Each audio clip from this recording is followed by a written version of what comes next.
আসসালামু আলাইকুম। সবাই কেমন আছেন?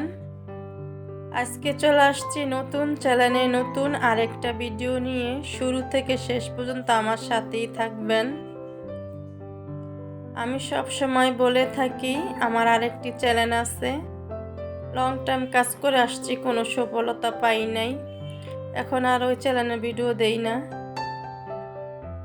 ভিডিও কেউ টেনে টেনে দেখবেন না প্লিজ আপু ভাইয়ারা, 2-1 মিনিট দেখে কমেন্ট করবেন না। আপনার চ্যানেলের জন্য ক্ষতি, আমার চ্যানেলের জন্য ক্ষতি। প্লিজ আমি চাই আপনারা শুরু থেকে শেষ পর্যন্ত আমার সাথেই থাকবেন, আমাকে অনেক অনেক সাপোর্ট করবেন। আমি কালকে একটা কাপড় নিয়ে আসছিলাম কিলার মোড়ের থেকে, আনার পরে নামাজের একটা হিজাব বানিয়ে নিচ্ছি। সবসময় ইউটিউবে দেখি সেগুলো অনেক দাম চায়, আর আমার কাছে মনে হয় অনেক দাম, 1000 টাকা, 1500 টাকা, 800 টাকা। তো তার জন্য আমি কাপড় কিনে নিজের মতো আমি আমার মতো বানিয়ে নিচ্ছি। তো সেটাই আজকে পরছি, আপনাদের সাথে শেয়ার করলাম। এখন হয়েছে সকালবেলা, রুমগুলো গুছিয়ে নিব, চাদরটা উঠে নিব, উঠে ঝাড়া দিয়ে নিব।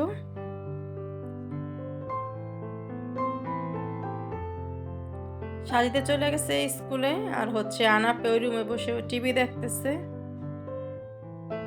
আমি ওই চ্যানেলে অনেক ভুল করছি।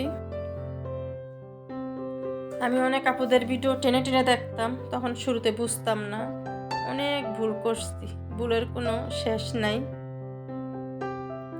যদি কারোর ভিডিও দেখতাম আবার কমেন্ট করতাম না। তারপর অনেক সময় দেখা যায় ভিডিও সার্চতে ভালো লাগে না, ডিলিট করে দিচ্ছি, এরকম অনেক করা হয়েছে।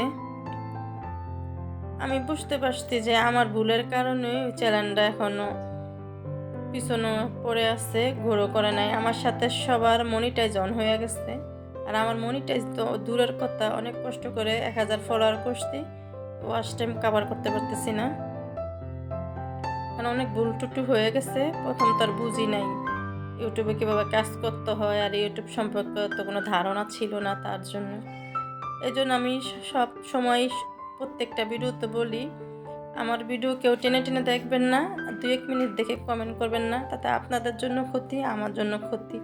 আমি তো এমনিতেই লং টাইম কাজ করে আসছি, কোনো সফলতা পাই নাই। আর ইউটিউবে যারা কাজ করেন তারা তো বুঝেন অনেক খাটাখাটনি করতে হয়। তারপরও যদি এখনও যদি কোনো কিছু না হয় তাহলে বলেন কেমন লাগে? টাকা তো দূরের কথা, অন্তত মনিটাইজটা তো অন হবে, টাকা তো স্বপ্ন ভাবি না। মাঝে মধ্যে সাজিদা বলে, তুমি হুদা গাদার খাটনি খাটতাছো, আর অনেক মানুষের দেখি তো অনেক কিছু পায়। আমি বলি হ্যাঁ পায়, এগুলো ভাগ্য লাগে, এরকম ভাগ্য সবার হয়তো আছে, আমার নাই, আমি জানি না, পরবর্তীতে আল্লাহ পাক ভালো জানে। প্লিজ আপু ভাইয়ারা আমার ভিডিওগুলো ফুল ওয়াচ করে দিবেন। আমার ফার্নিচারগুলো মুছে নিচ্ছি, আর খাটটা টান টান করে চাদরটা বিছিয়ে নিচ্ছি। আর এখানে যে ফার্নিচারগুলো, ফুলদানি, ফুলগুলো, এগুলো সব মুছে পরিষ্কার করে নিচ্ছি। এর ভিতরে আমি রুমটা ঝাড়ু দিয়ে নিচ্ছি, মুছেও ফেলছি। এখন চলে আসছি পাকের ঘরে, পেঁয়াজ বাদামি কালার করে আদা রসুন সব ময় মশলা, টমেটো, কাঁচামরিচ দিয়ে কষিয়ে নিচ্ছি। দিয়ে দিচ্ছি চিংড়ি মাছ, আজকে একটু পুঁই শাক রান্না করব বড় চিংড়ি মাছ দিয়ে। পুঁই শাকগুলা ভালোভাবে ধুইয়ে পরিষ্কার করে নিচ্ছি, সাথে দিয়ে দিচ্ছি একটা আলু দিচ্ছি ছোট ছোট করে কেটে। এখন কষিয়ে নিব। এই পর্যন্ত যেই প্রিয় আপু ভাইয়ারা আমার সাথে আছেন, প্লিজ একটি লাইক দিয়ে, ফলো দিয়ে, শেয়ার করে আমার সাথে থেকে যান। আমার ভিডিওর কোনো অংশে যদি আপনাদের তিল পরিমাণ ভালো লেগে থাকে, বেশি বেশি করে শেয়ার করবেন, লাইক কমেন্ট করবেন প্রিয় আপু ভাইয়ারা। এত কষ্ট করে ভিডিও বানাই, যদি মনে করেন দেখি মানুষ আমাকে কমেন্ট করে, ফুল ওয়াচ করে দিচ্ছি, যখন আমি দেখি যে কে কয় মিনিট দেখলো, দেখি কি সব মানুষে আমার ভিডিও দেখে 1 মিনিট, এগুলো কিন্তু আপনাদের চ্যানেলের জন্য অনেক ক্ষতি, আমার চ্যানেলের জন্য অনেক ক্ষতি। প্লিজ আমি বারবারই বলি আমার ক্ষতি করেন না, 2-1 মিনিট দেখেন না, দেখলে ফুল ভিডিওই দেখেন, কারণ আমি সবার ভিডিও ফুল ওয়াচ করে দেই। হানাফে বলতেছে বিকেলবেলা দাদুর বাসায় আসবে। এই যে এখন আমরা চলে আসছি দাদুর বাসায়, হানাফের দাদুর বাসায়। তো সোফায় বসে আছে, ও দাদু বাসায় নেই, আছে আর কাকিরা ফুবুরা।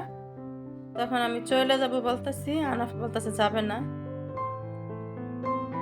আর এটা হচ্ছে আমার দেবরের ছেলে। এখন হয়েছে পরের দিন সকালবেলা, দেখেন পাকের ঘরের কি অবস্থা।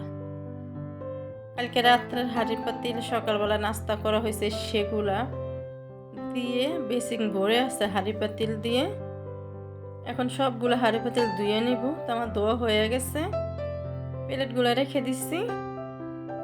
প্লেট রাখার যেই টলিতে এটার ভিতরে, আর হচ্ছে হাঁড়ি পাতিলগুলো সেগুলো নিচে রাখি। আমি সবসময় হাঁড়ি পাতিল নিচেই রাখি, শুধু প্লেটগুলো এখানে রাখি। আর হচ্ছে চামচ জগ, একটা জগ ভরে রাখি সব সময়।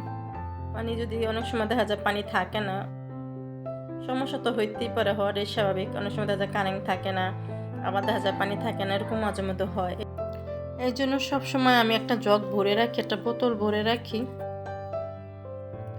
পেঁয়াজগুলা বাদামি কালার করে তারপরে দিয়ে দিছি কাঁচামরিচ, টমেটো। এখন সাজিদার বলতেছে আমি বোয়া খাবো, তো আমি ওর জন্য আবার পোলাও চালের খুদ আর হচ্ছে একটা ছোট ছোট করে আলু কেটে দিচ্ছি, গাজর এগুলো ধুয়ে ভালোভাবে ঝরা দিয়ে রেখে দিচ্ছি। ওর বোয়া রান্না করে দিব সাজিদকে। ভালোভাবে কষাইয়া দিয়ে দিচ্ছি পানি।